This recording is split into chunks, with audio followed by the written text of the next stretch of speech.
الصفات میں کہ اگر یونس اس دعا کے ساتھ ہمیں یاد نہ کرتا، ہائے ہائے، تو پھر اسی دن مچھلی کے پیٹ سے نکالا جاتا جس دن کے مردے نکالے جائیں گے، یعنی قیامت تک، یعنی وہ مچھلی یونس کی قبر بن جاتی اگر وہ یہ دعا نہ کرتا۔ اس سے کئی رزلٹ نکلے۔ ایک تو رزلٹ یہ نکلا کہ یہ دعا اللہ کو اتنی محبوب ہے کہ وہ اللہ جس کا جلال اتنا ہے کہ وہ اپنے پیغمبر کو بھی کہہ رہا ہے کہ تو نے قیامت والے دن ہی نکلنا تھا، کہ مجھے اتنا غصہ ہے تیرے اوپر، گناہ کے اوپر نہیں، لغزش کے اوپر، وہ غصہ بھی ٹھنڈا ہو گیا۔ اس لیے میں کہتا ہوں سب سے بیسٹ استغفار جو آئے ہیں ان میں سے ایک لا الہ الا انت سبحانک انی کنت من الظالمین ہے، اور جامعہ ترمذی میں حدیث ہے جو شخص بھی یونس کی دعا کے ساتھ اللہ کی طرف متوجہ ہوا اللہ اسے محروم نہیں لوٹائے گا۔ یہ اسماء اعظم میں سے ہے، اور قرآن میں بھی ہے کذالک ننجی المؤمنین، مومنین کو بھی ہم نجات دیں گے جو یہ یونس کی طرح دعا مانگے گا۔ یہ تو قرآن میں بھی ذکر ہے۔ لا اچھا اس کی دیکھیں ترجمہ کتنا پیارا ہے، لا الہ الا انت، کوئی معبود نہیں سوائے تیرے، سبحانک اللہ تو تو غلطیوں سے پاک ہے، انی کنت من الظالمین، میں تو انسان ہوں، غلطیاں کروں گا۔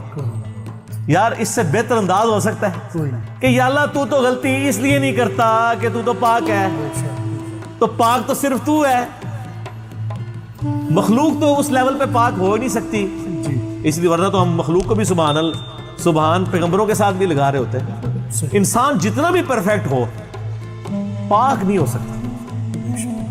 انبیاء کو اللہ نے گناہوں سے پاک کیا ہے، لغزشیں ان سے بھی ہوئی ہیں، حضرت آدم علیہ السلام سے لغزش ہوئی ہے، نوح علیہ السلام نے کافر بیٹے کے لیے دعا کی ہے، موسیٰ علیہ السلام سے بندہ مر گیا ہے، نبی علیہ السلام کی 4 لغزشیں قرآن میں ذکر ہوئی ہیں، غزوہ احد پہ بددعا نکل گئی تھی زبان سے، تو وہ سورہ آل عمران میں آیا کہ آپ کو کوئی اختیار نہیں ہے، آپ نے بددعا دی ہے، اللہ چاہے تو ان کو ہدایت دے، اور پھر اسی خالد بن ولید کو ہدایت بھی مل گئی، اور اسی مبارک زبان سے جس سے بددعا ملی تھی سیف اللہ کا لقب بھی مل گیا۔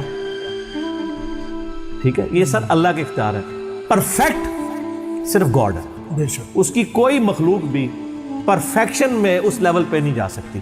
مخلوق کی یہ اللہ کا نقص نہیں ہے بلکہ مخلوق کا نقص ہے کہ جو مخلوق ہوگا نا وہ پرفیکٹ نہیں ہو سکتا، جیسے خالق ہمیشہ سے ہے، مخلوق ہمیشہ سے ہو ہی نہیں سکتی۔ وہ کہتے ہیں نا، اکثر لوگ سوال کرتے ہیں کہ اللہ تعالیٰ اپنے ساتھ کا ایک اور خدا پیدا کر سکتا ہے؟ ہم کہتے ہیں یہ محال ہے، اس لیے کہ جو پیدا ہوگا وہ خدا ہوگا ہی نہیں، جو پیدا ہو گیا تو خدا کون ہے؟ لم یلد ولم یولد۔ ٹھیک ہو گیا؟ تو ذکر بھی کریں سر، اللہ کو یاد کریں، جھوم جھوم کے ہر جگہ ذکر کریں، کوئی پروٹوکول نہیں، نہ وضو نہ غسل، ذکر کے لیے کوئی پروٹوکول نہیں ہے، جب مرضی ذکر کریں، اللہ کو یاد کریں، اور اس کے لیے کپڑے پہننا ہونا بھی ضروری نہیں ہے۔ اکثر لوگ یہ سمجھتے ہیں کپڑے پہننا ضروری ہے، نہ کوئی ضروری نہیں ہے۔